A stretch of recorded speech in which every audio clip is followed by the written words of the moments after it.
Halo semuanya, selamat datang di channel Novel Story. Ini adalah awal pertama saya menceritakan novel. Saya akan menceritakan novel yang tidak asing, yang berjudul Lord Suiying. Jadi karena ini adalah video pertama dari novel Lord Suiying, saya akan sedikit menjelaskan supaya teman-teman tidak lupa, atau kalian bisa melihatnya di deskripsi. Ini adalah novel yang nyatanya adalah tulisan, tapi di channel ini akan saya bacakan, dan juga beberapa adegan yang ada di novel tidak akan selalu sesuai dengan animasinya. Jadi supaya tidak ada yang mengeluh di kolom komentar, baik tanpa berlama-lama kita langsung saja. Melanjutkan pada akhir perjalanan Suiying Season 3 episode 26, setelah pernikahan antara Suiying dan Jing Qiyu. Jing Qiyu dan Suiying memulai perjalanan mereka berkeliling dunia. Kakak, kamu harus ingat untuk mengirim kembali banyak surat. Aku akan mencari kalian berdua sesering mungkin, teriak King Si. Haha, yakinlah. Di jalan di kaki Gunung Snow Rock, dua Snow Strider melepaskan kuku mereka saat mereka berlari ke depan. Suiying dan Jing Qiyu masing-masing sedang menunggangi salah satu kuda. Mereka riang dan nyaman saat memulai perjalanan keliling dunia. Kamu memberitahuku bahwa di masa depan, kamu akan selalu menemaniku, saat aku berjalan ke setiap sudut dunia, makan semua makanan lezat dari mana saja, dan melihat banyak pemandangan indah. Kamu harus ingat untuk tidak pernah menarik kembali kata-katamu. Yakinlah, aku akan mendengarkanmu dalam segala hal. Jika kamu memintaku untuk berbelok ke kiri, aku tidak akan berbelok ke kanan. Jika kamu memintaku untuk maju, aku tidak akan mundur. Bagaimana, apakah aku cukup patuh? Lumayan. Waktu mengalir seperti air. Banyak hal bisa berubah dalam 100 tahun, dan nama, Dongbo Suiying, telah menjadi legenda bagi manusia di dunia klan Xia. Bahkan beberapa biografi fiksi terkait Suiying sudah mulai beredar. 100 tahun telah berlalu sejak kemunculan pertama Suiying di antara manusia fana ini. Berlalunya begitu banyak waktu membuat ingatan mereka tentang Suiying kini menjadi kabur. Belum lagi manusia fana, bahkan sebagian besar transenden tidak pernah melihatnya lagi setelah hari ketika Suiying memulai perjalanannya keliling dunia bersama istrinya. Hanya segelintir teman terdekatnya yang mengetahui keberadaan mereka. Sia beberapa dekade yang lalu, di dalam kota kuno bernama Kota Sungai Putih, yang terletak di bagian tenggara daratan dunia klan Xia, restoran Dongyu 1 dibuka. Restoran itu dimiliki oleh sepasang suami istri muda. Sang suami, yang kelihatannya selalu sakit dan berwajah pucat, namun bersikap baik terhadap tamunya, dan istrinya, seorang wanita cantik yang jarang muncul di restoran. Mata air di Kota Sungai Putih sangat indah. Pesonanya sangat berbeda dengan kota Ritus Air. Seorang pria berpakaian putih duduk di dekat jendela, di sudut lantai 2 restoran. Dia memegang kuas, dan pandangannya beralih keluar jendela ke jalan tepi sungai yang kedua sisinya diapit oleh pohon willow. Cabang-cabangnya yang banyak, bersama dengan cabang-cabang pohon plum yang sedang mekar dan bunga-bunga lain yang mekar penuh, semuanya berkibar tertiup angin. Sinar matahari selatan yang menyinari flora ini dengan cemerlang memberikan pemandangan yang lebih hidup. Suiying sudah tinggal di kota ini selama 15 tahun, namun tetap merasa senang karenanya. Beberapa tahun sebelumnya, dia dan istrinya telah melakukan perjalanan ke seluruh penjuru dunia klan Xia.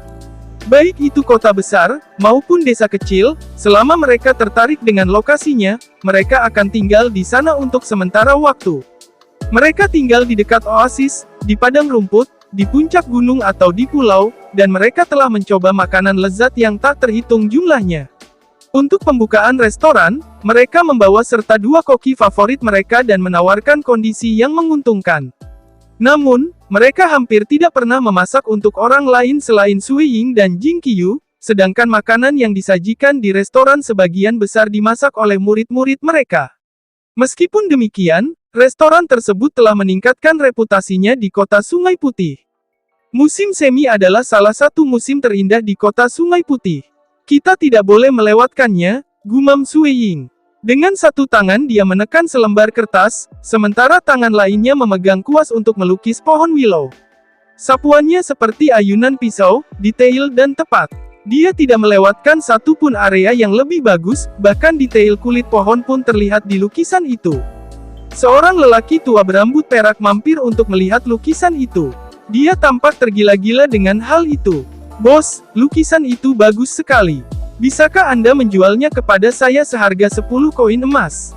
Kamu bisa memilikinya dengan harga 100 koin emas dan tidak satu pun yang lebih rendah, jawab Sui Ying dengan santai.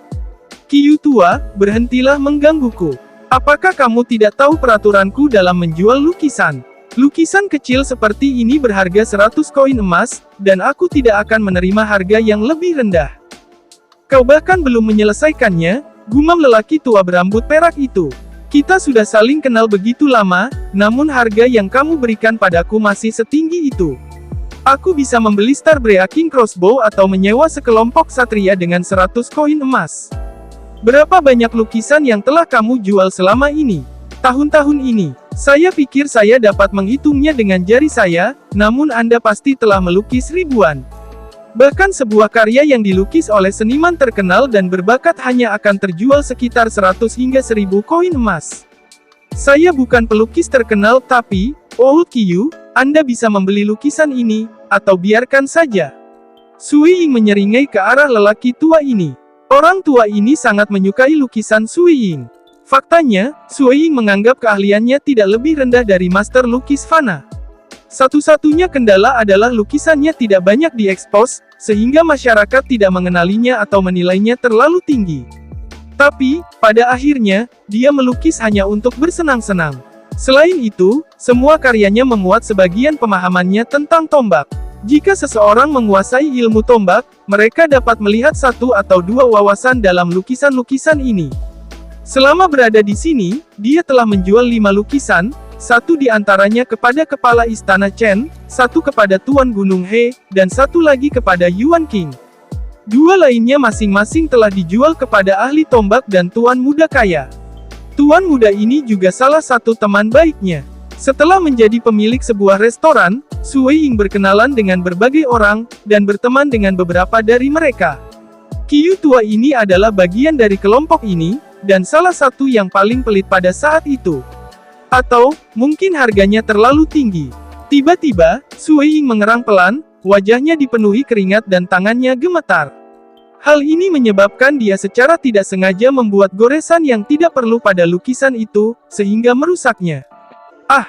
Sui Ying berdiri dan bersiap merobek kertas itu. Orang tua itu menyela, jangan. Kamu bisa memberikannya kepadaku. Tapi tanpa sepatah kata pun, Sui Ying hanya merobek-robek lukisan itu sebelum berkata, Qiyu tua, aku tidak bisa meninggalkan lukisan yang gagal.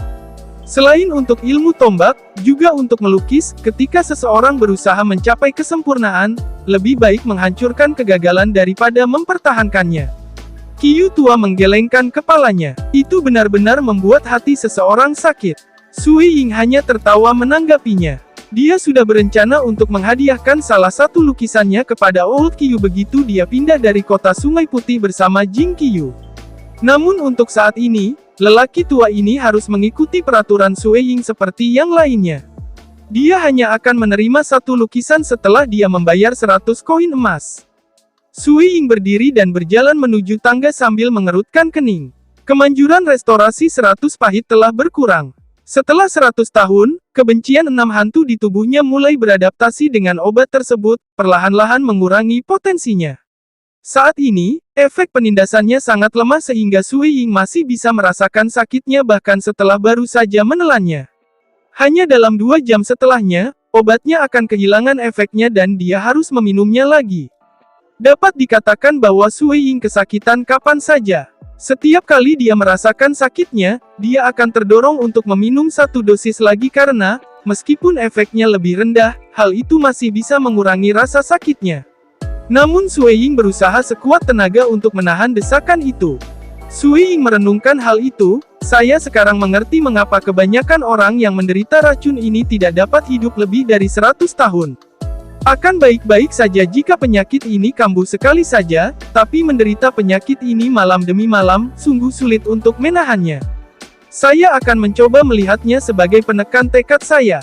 Mungkin, di seluruh dunia klan Xia, kekuatan jiwaku sekarang bisa dianggap yang tertinggi. Pada awalnya, Sui Ying tidak mampu menahan rasa sakitnya, dan dia tanpa sadar akan terombang-ambing. Tapi sekarang, tubuhnya akan sedikit bergerak bahkan saat menghadapi rasa sakit yang paling hebat, dan itu semua berkat kemauannya. Tuan, bisik seorang pria berjubah abu-abu. Beberapa saat yang lalu, pria ini sedang berdiri di pagar dan dengan santai minum wine ketika dia tiba-tiba menjadi tegang. Tidak perlu mengkhawatirkanku, kata Sue Ying pada Blade Assassin saat mereka menuruni tangga. Pria ini adalah saudara kelima dari 5 bayangan. Dalam perjalanan mereka, Sue Ying dan Jing Qiyu membawa serta para prajurit dewa yang lebih lemah, pembunuh pedang dan kera putih, untuk mengurus berbagai hal, sementara mereka fokus pada tamasya. Menuruni tangga, keduanya meninggalkan restoran melalui pintu belakang dan memasuki halaman belakang. Lebih dari 10 tahun telah berlalu sejak Sue Ying dan Jing Qiyu menetap di halaman ini. Suara tajam terdengar dari tempat itu.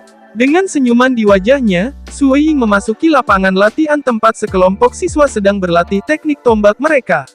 Usia mereka bervariasi, yang termuda berusia 6 tahun dan yang tertua berusia di atas 20 tahun. Gerakan tombak si bungsu masih bernuansa ceria, sedangkan gerakan tombak tertua memancarkan aura yang luar biasa. Menguasai. Semua orang yang hadir memberi hormat pada Sue Ying saat menyadari kedatangannya. Lanjutkan, tidak perlu memikirkanku, kata Sue Ying sambil tersenyum. Sejak dia mengadakan kelas gratis untuk mengajar ilmu tombak, beberapa keluarga di lingkungan tersebut telah mengirimkan anak-anak mereka untuk belajar darinya, tetapi dia hanya mengajari mereka dasar-dasarnya. Kadang-kadang, jika ada siswa yang pekerja keras dan rajin, bekerja keras selama bertahun-tahun untuk mempelajari ilmu tombak, Sue Ying akan mengajari mereka teknik doki. Namun, di permukaan, teknik ini terlihat biasa saja. Selain itu, Sue Ying hanya mengajarkan teknik doki kepada 5 muridnya, karena tidak banyak orang yang datang ke sini untuk belajar ilmu tombak di bawah bimbingannya. Mungkin tetangganya menganggap tempatnya seperti tempat penitipan anak. Sue Ying tiba-tiba memanggil, Wu Lei.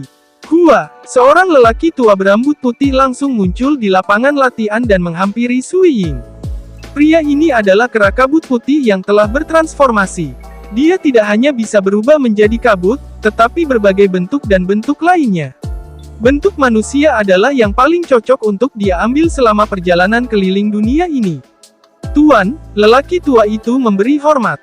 Tak satu pun siswa yang terkejut dengan penampilannya. Mereka semua mengenalnya sebagai pelayan Bai, dan dia dikabarkan menjadi serdadu legend. Cepat lakukan persiapan. Kepala istana Chen akan segera tiba, kata Sue Ying. Dimengerti, jawab lelaki tua berambut putih itu lalu segera mundur. Baik, sampai di sini saja cerita kita kali ini. Terima kasih telah menonton video ini sampai habis. Semoga kalian semuanya terhibur.